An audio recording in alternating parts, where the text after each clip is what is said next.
Even though we're not technically in the world of where we want to be with this, the reason that for months thinking about talking to you on video that I'm finally doing this is because I'm under the gun to create something useful for people and useful for myself and useful for you.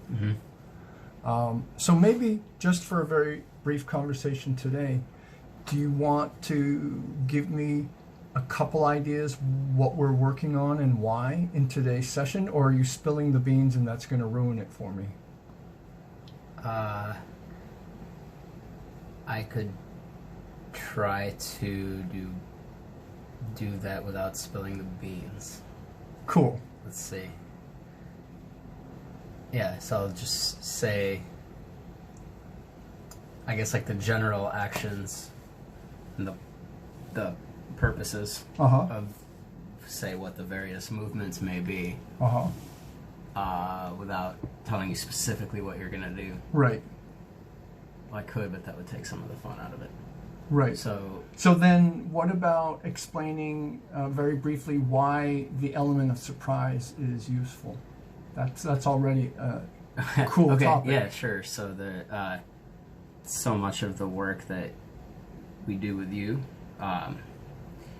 very much has to do with your brain and the way that your central nervous system processes input and turns it into action that your body is physically doing mechanically. And so the element of surprise plays a huge part in that, because so one of the biggest things we had to work on with you was this like novel skill acquisition, the adaptation of variability, and there's so many variables.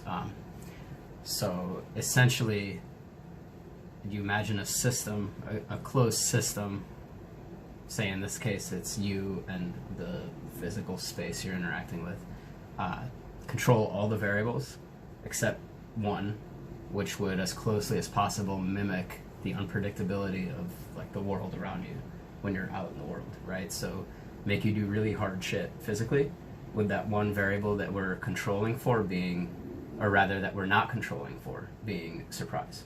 Right. Right. So the hypothesis that we're testing essentially is the element of surprise.